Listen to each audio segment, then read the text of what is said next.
2,5 metų. Tiek laiko svajojau padaryti jūsų setupų apžvalgą, bet vis kažkas nepavykdavo ir panašiai. Tai pagaliau šiandien mes juos apžvelgsim, bet nugi privalau jums ir savo setupus tiek namie, tiek darbę parodyti, kad galėtumėte ir mano įvertinti. Tai komentaruose pasakykit, kas pas mane patiko, kas nepatiko ir panašiai.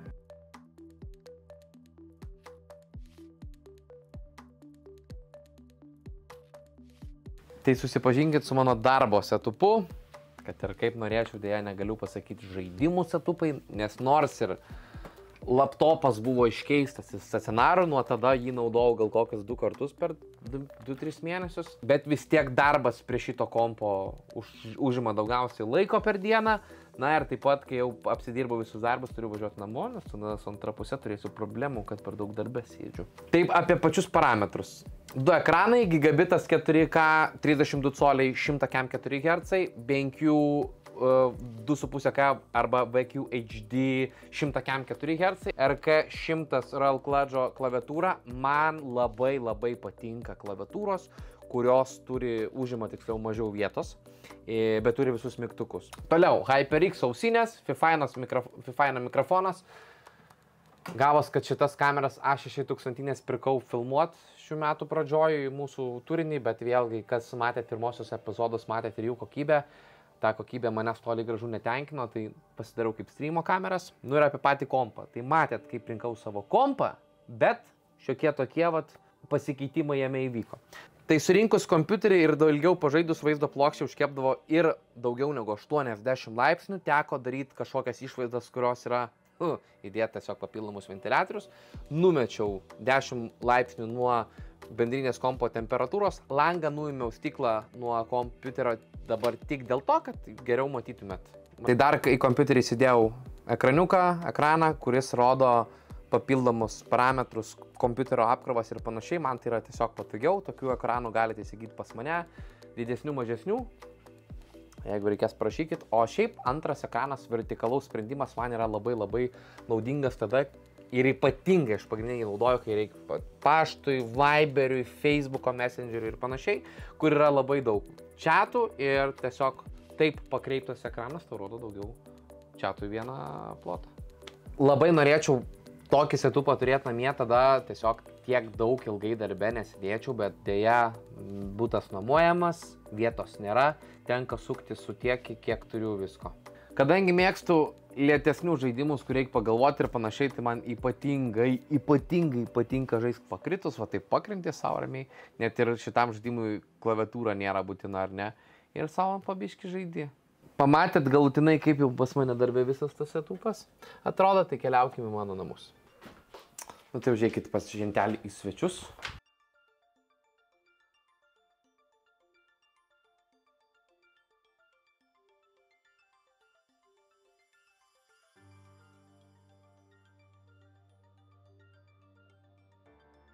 Tai pirminis mano setupas, prie kurio daugiausiai naršau internete, dirbu ir žaidžiu FPS žaidimus, CS:GO Valorantas, ekranas 1080p, 165 Hz su G-Syncu.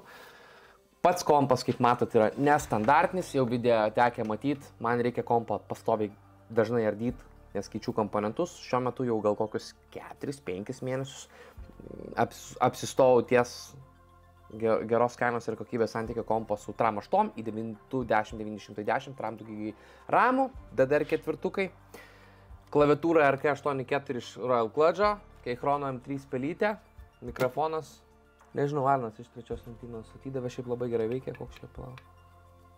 Blue. Tai šito setupo turbūt minusas man asmeniškai tai yra vieno monitoriaus turėjimas ir kad nėra papildomos kėdės. Butas pas mus nuomojamas, jis nėra didžiulis, dėl to nesinoriu užkrauti daiktais, tai planuoju apie naują kito pobūdžio projektą, kažkokį mobilų kompiuterį, bet šitas visas mano kompas jisai keliauja per visus namus, nes turim 3, tiksliau dar 2 ekranus ir kiekvienas užima vis skirtingą rolę man žaidžiant. Čia yra mano antrinis ekranas, kai negaliu naudoti svetainiai ir noriu žaisti su, pavyzdžiui, joysticku Xbox'o prie kompo. Prisijungiu Red Dead Redemption'as ir kiti žaidimai, kai norisi tiesiog kabėt, pakrytus ir žaidžiant. Jūs pažiūrėkit, kaip katė mielai miega. Na ir pagrindinis ir mylimiausias mano ekranas yra LG OLEDinis, C1, 4K, 120 Hz, bet svarbiausia OLEDas. Dėl esamų spalvų, bet koks žaidimas tiesiog maloniau žaidžiasi. Nėra pati maloniausia procedūra, bet kai pagalvoju, kad tik tais vos keli laidai, kompas nesunkus ir keli žingsniai.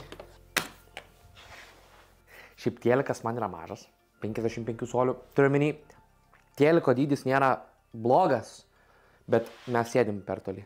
Tai arba lovą reikia traukti arčiau, arba didinti teliką. Kadangi Rūta nepasirašo ant lovos didinimo, tai taupau pinigus ant dar didesnio teliko. Tai šiuose namuose būtent šitoj vietoj daugiausiai ir esu praleidęs žaidžiant žaidimus, nes būtent per šitą ekraną yra pats geriausias jausmas. Nesulyginama su jokiu ekranu, net ir tas kitas telikas, jisai neturi tokių specifikacijų kaip šitas, tai man pavyzdžiui, žaidžiant tokį kaip Red Dead Redemptioną buvo jau atslūgęs noras žaisti. O SMA RTX 3080 vaizdo plokštė iš pažiūros kažkam gali pasirodyti ne tokia ir galinga, kaip čia prie tokio ekrano, ne Cam 9, ne Tram 9, ne Cam 8, bet jūs dabar pasižiūrėkit, publika. Ką visiems bandau įkalti? Aukščiausi grafikos nustatymai, 4K rezoliucija, viskas ultra, ar ne? HDR-as įjungtas, tas DLSS yra išjungtas ir aš turiu žaidime 60 kadrų per sekundę, 60-70. Tai man leidžia mėgauti žaidimų, nes bet kokiu atveju man reikia, kad tokio pobūdžio žaidimuose būtų ne mažiau 60 kadrų per sekundę. O įdomu, kiek su DLSS yra, pasižiūrim. Pažiūrėk, plus 30 FPS. Tai šią akimirką aš neprarasdamas vaizdo kokybės, su RTX 3080 ant 4K ekrano, ant gerai, aišku, optimizuoto žaidimo. Šitas žaidimas yra puikiai parašytas. Galbūt kitur tokia sėkmė nepasikartotų. Daugeliui gali kilti elementarus klausimas, kuom tas OLEDas geresnis. Tai kai tu žaidi su paprastu LCD teliku arba ekranu ir išjungi, pavyzdžiui, įjungi juodą spalvą, tai tu matai tokią, jeigu tu išjungtum visam kambarį šviesas, užtrauktum užuolaidą, tu pastebėtum, kad tas tau ekranas švyti. Nu, nėra juoda spalva, bet tokia pilka. Tai OLEDai iš tikrųjų tavo turi, matai, Kornelijau, nu tikra juoda spalva. Tai turbūt žaidimuose ir bet kokiuose filmuose, žiūrint, kai tu išgauni juodą spalvą, vizualinė kokybė yra geresnė. Rūta, pavyzdžiui, asmeniškai buvo prieš tokio televizoriaus pirkimą, aš pirkau jį prieš 2 metus, bet kai nusipirkau ir jinai pradėjo žiūrėti per jį filmus, tai staiga, pavyzdžiui, tas televizorius jai pasidarė nebeįdomus. Turintiems PlayStation 5 arba galingus tikrai kompiuterius, tokius ekranus aš tikrai rekomenduoju, ypatingai jeigu dar mėgstat žaisti tokius žaidimus kaip aš, kur ne CS-as, ne Warzone'as, o kur yra labai geros grafikos, gera story linija, tokio televizoriaus pagalba tu tiesiog labiau panirsi į tą žaidimo istoriją.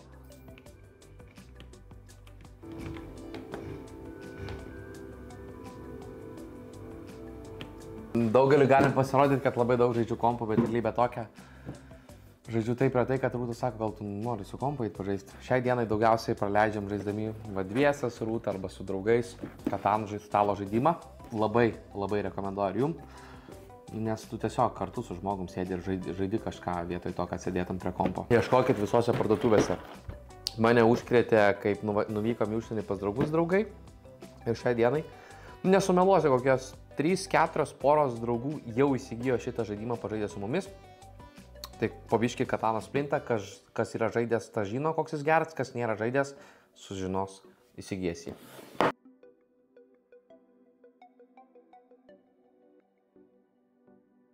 Prisintė daug čia tų man nuotraukų, bet dėja ne visas galėsiu naudot, kitos yra labai nefotogeniškos arba nėra parametrų. Tai video eigoj, matydami, kaip vertinu setupus, galėsi suprast, kokio pobūdžio nuotraukų man reikia. Daugeliu gali pasirodyti, kad žentelis vertina tik tais labai gerus setupus. Iš vienos pusės tai yra tiesa, vien dėl to, kad aš aišku dabar turiu gerai atrodančius kompiuterius, aš atsimenu prieš 5 metus, kai savo laptopą, kuris nevilko PUBG, išsikeičiau į stacionarų kompiuterį su GTX 10 šiam 3 GB ir į 5-3 kartos korpusas neturėjo absoliučiai jokių RGB, tiesiog atrodė sena dėžė, nusipirkau berods iš Topo centro ekraną šiam hercų, nes Hebra mane nesugebėjo paaiškinti, kuom tie 104 hercai geriau. Nu ir geiminau ir kažkada žiūrėjau tuos gražius setupus ir svajojau, kad galbūt kažkada ir aš turėsiu tokį. Tai kiekvienam iš jūsų linkiu, kad ir jūs kažkada galėtumėt sau leisti turėti gražius setupus. Kad uždėt biškelį prie skoniukų ant setupų vertinimo, aš nežinau tų kompiuterių specifikacijų. Yra atskiras lapelis padėtas, tai aš bandysiu atspėti, kokie tai yra komponentai ir vėliau pasižiūrėsim, kiek pataikiau, kiek nepataikiau. Ir prieš tai dar noriu pasidalinti porą dalykų. Klaviatūros Shop mus paremė. Kaip visada, ačiū jums, nes žinokit, video editoriui alga pati neišsimoka, ją iš kažkur reikia gauti. Tai yra pelytė, bevėlė, Keychrono, kas žino klaviatūras fantastiškos. Aš namie vietoj SteelSeries Rivalas 3 vairlesinės pasiėmiau šitą. Oh my god. Tikrai patogi, didesnė, kieno didžiulė ranka. Labai patiks. Ir jeigu mes su Dželu video padarėm ir išrinkom laimėtoją RKH81, tai čia yra atnaujinta jos versija. RKM75. Mygtukai. Toliau spaudžiasi nerealiai. Turi ekranėlį ir gali reguliuoti visą šitą reikalą. Taip pat bevėlė. Tai jeigu jums reikia geros klaviatūros, konkrečiai jums modeliukas, čiupkit. Nu tai ką, pradėkim.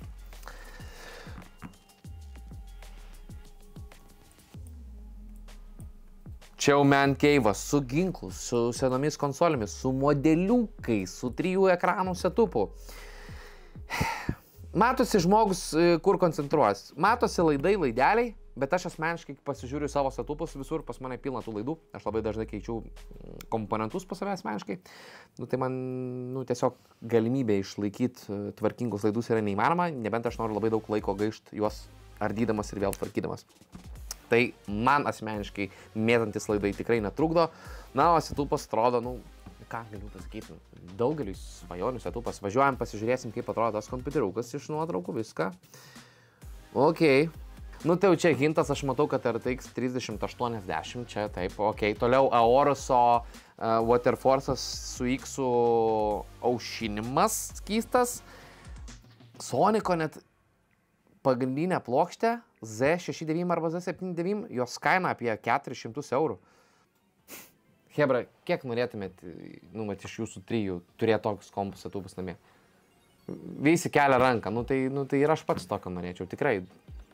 Duodu šitam setupui stiprus 8, gal ne 9 ir pasižiūrėsim, kiek aš prašau ir kiek aš pataikiau. 13600KF, kaip pas mane procesorius, FG RAM 8 vaizdo plokštė, jo, DDR5 5600 MHz ramai, Z79 pagrindinė plokštė, Aorus X28. Nu jo, Waterforce'as 28, MSI Magas aušinimo blokas, maitinimo blokas, H7 litas. O, prašau, šiaip iš vienos pusės pasirodė korpusas panašus kaip į Corsairą, bet kai dabar pasižiūriu, aš vis tiek pasakyčiau, kad čia gali būti ir Corsairas. Šiaip nedaug dirbau su H7, tai labai daug kažko ir nekomentuoti negaliu. Gerai, važiuojam prie kito setupo. Kaip sakyt, stacionarų žaidimų kompiuteris, taigi, vėlgi, šitą nuotrauką greičiausiai atsiuntė nepilnametis, kuris negauna pajamų ir visos jo pajamos yra tokios, kurias jam sugeneruoja tėvai. Tai bet kokiu atveju, vis tiek kompiuteris šviečia, klaviatūra šviečia, pelytė Razerio šviečia, Fortnite'as uždėtas, kompiuteris kaip kompiuteris. Savo darbus jis tikrai atlieka, labai kažko čia vertinti nelabai galiu. Oi, kiek nuotraukėlių, žiūrim. Greičiausiai streamerio setupas, nes jeigu Elgato tiek visko yra, tai tikrai žmogus daro kažką su tuo. Kodėl kompiuteris padėtas į poraloną? Ta prasme, pirma iškart rekomenda Rockstrix. Ok, pradėkim nuo pradžių. Visą įrangą aš matau, kad yra tikrai nepigi. Žmogus yra Rockstrixo fanatikas, tikrai negaili išleisti pinigų. Tai pirma tau rekomendacija, nusigyk normalų stalą. Ta prasme, jeigu būtų normalus stalas, iškart setupą vertinčiau turbūt 8, dabar matydamas, kur padėtas kompiuteris, kaip atrodo stalas, pasakysiu taip, jeigu gali sau leisti 2 Rockstrixo ekranus ir pilną Elgato setupą, tai galėsi sau leisti ir 200 eurų išleisti ant didesnio stalo. Vaizdo plokštė RAM 8, RAM 9, NZXT aušinimas. Threadripperio sistemą jaučiu, nes iš ko sprendžiu, dėl to, kad ramai yra ir po kairę, ir po dešinę pusę, tai dažniausiai turi rimtesnės Xeoninės intelinės sistemos arba Threadripperis. Irgi žinoma Rockstrixas. O šiaip geras, rimtas setupas. Labai. Kai siunčia setupus, įjunkit šviesą, nes aš dabar, va, pavyzdžiui, per tamsumą aš nesuprantu, kas yra. Nu, aš galiu bandyti aiškintis, matau Rockstrixo pagrindinę plokštę, Corsairo aušinimas, Corsairo ramai, Rockstrixas, nu kokia čia bus? Nu, aš skaitau, kad 3070, Aoruso matau pagrindinę plokštę, korpusas, jisai iš šitos nuotraukos man labai panašus į Silentimo arba dabar Ender-Fi korpusus, bet jis yra tiesiog dabar nagliau atrodantis Ender-Fius. Nepasakysiu. Su tokiu aš net nežinau, ar man tekia dirbti. Zalmanas gal sakyčiau? Tuoj, pasižiūrėsiu. Tram 7, ok, Tram 7, i9 9 kartos. Nu, su tokia platforma šiai dienai dar tu gali... Žodžiu, su tokia platforma, kokią tu pats dabar turi, galiu pasakyti tik tiek. GTA 6 tu pažais galėsi. Jisai bus pakankamai gerai optimizuotas, tai ką aš noriu pasakyti, kad su esamom specifikacijom dar 3 metus tikrai galėsi naudotis. Aišku, su kiekvienu žaidimo atnaujinimu gausi vis mažiau FPS-ų pabiški, bet aš manau, kad kantrybės turėt su tokiu kompu, kas dabar įsigytų tokio lygio našumo kompo, tikrai galiu traktuoti, kad bus patenkintas. Ir po kelių metų ateis laikas atsinaujinti. Opa, taip, Dark Flasho korpusiukas, Dark Flasho aušinimas, maitinimas, nežinau kieno, aišku, pridėta laidelių, Zotakas. Nu, kokia čia Zotako gali būti pagrindinė plokštė? Gerai, pagrindinė plokštė, matau, kad A520, tai bus Ryzen koks 4.5, 5.5, 5.6, galbūt 3.6. RTX Tram šiam, TI Tram 7 tikrai negeriau, 16 GB ramų, o galbūt ir klystu, galbūt čia koks Ryzen 7 mestas, aš nežinau. 2.7 Super, nu tai 2.7 Superiukas yra, su procesoriu pataikiau, nes, matos pagal sistemą, kad tokiam biudžetui. 2.7 Super yra 3060 Ti lygio.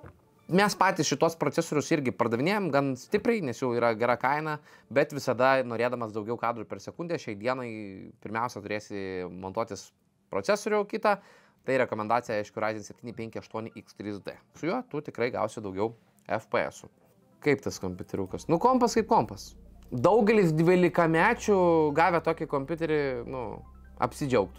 Nu va, matau kilimėlis iš klaviatūrų shop, dipkūlio aušinimas, RTX 3070, Tram šiam arba 30, nuo Tram šiam iki Tram 7 tikrai nebus geresnė vaizdo plokštė. Pagrindinės plokštės pavadinimo nematau, bet čia yra AMD pagrindinė plokštė. MSI'aus, sakyčiau, B550 kažkurį. Greičiausiai 32 GB ramų. Procesorius, manau, kad Ryzen 7. Ok, pasižiūrim kokios specifikacijos. 3.6 Tram šiam, Tram 2 GB ramų. Kaip smagu matyti, kad per pastaruosius metus, nuo 2017 metų, kai išleido AMD savo tą revoliucinę architektūrą Ryzen, tikrai rinkos dalį užėmė nemažai AMD procesoriai. Ir dėka AMD šitos architektūros daugelis žmonių anksčiau norėję, pavyzdžiui, keistis procesorius, turėjo keisti visas pagrindinės plokštės. Šiuo atveju mano lygiai tokios pačios rekomendacijos žmogui, įsivaizduokit, bet dabar į šitą kompą žmogus gali vėliau įmesti taip pat Ryzen 7 58X3D, jeigu reikia greito procesoriaus, jeigu tu, tarkim, pradedi rimčiau dirbti Ryzen 9 5950, maitinimo blokas leistų įdėti ir RTX 3080, tai kaip ir dar 4-6 metam po patobulinimo šito kompiuteriaus tau užteks. Kažkas gali sakyti, blemba, čia 6 metam gal per daug, bet dabar pagalvokit. Tas, kas nusipirko 2017-2018 metais į 7-tukus 7-8 kartos bei GTX 1080 Ti 11 GB, jie vis dar gali žaisti visus naujausius žaidimus ant aukščiausių grafikų. Taip, gal jie ir neturės visur plus 100 FPS, bet tas kompas savo darbą dar tikrai atlieka. Tai po patobulinimų šitas galės tai tikrai padaryti. Clean. Gerai. NZXT X3 aušinimas, GTX 16 PAM arba 1660, o gal net 1650 Super? Pagrindinė plokštė bus, matau, kad Ashroko. Pagal viską spręšiau, kad čia būtų kokia B450. Korpusas NZXT H50. Nu, einam žiūrėti specifikacijų. 16 šiam super. Nu jo, sakau, būtent šitas dizainas vaizdo plokščių ėjo tik tai su 16 ta karta, kai išėjo RTX-ai ir išėjo 16 PAM super, šiam TI, šiam super. Tai teoriškai rekomendacija šito kompiuterio savininkui tiesiog įsidėti geresnį procesorių, jau pirmiausia tavo FPS padėtų. Važiuojam prie jau man patinka balta spalva viskas, jau čia greičiausiai bus mano numylėtinis. Cam 9. Iškart matau, kad Cam 9. Corsair D4000 arba gal D1000. Jo, Corsair korpusas, Rockstrixo pagrindinė plokštė. Dominatoriai, ar čia Vengeance ramai, jau naujasis NZXT aušinimas, tai kompas greičiausiai pirktas šiais metais. Setupas, viską, žinai, po truputį. Aš noriu būtent tokio paties apšvietimo. Matot, virš ekrano yra lempas. Aš jo vis taip neprisirašiu nusipirkti. Jeigu žiūri šitą video, parašyk, kas per lempą, iš kur pirkai. Aš su mielu noru pasinaudočiau rekomendaciją ir galbūt net apžvalgą padarysiu. Oh my god. Čia visko yra. Aš bandau suprast. Pažiūrėkit, bernai, į kamerą, kurioje vietoje kameros vieta.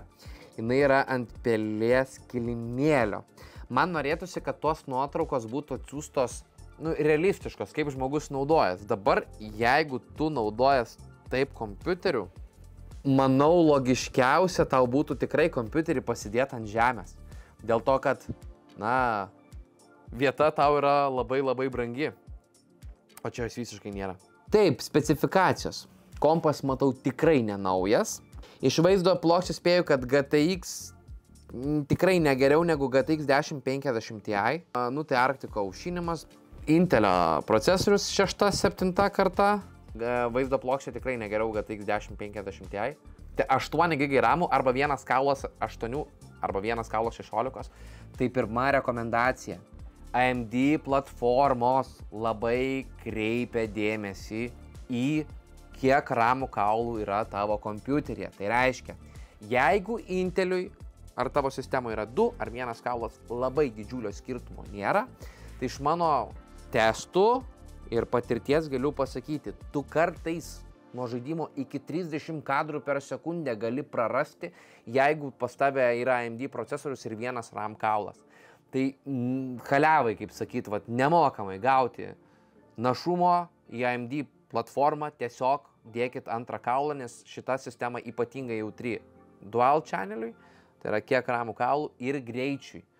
Taip pat jau RAM greitis, tai AMD taip pat labai svarbus.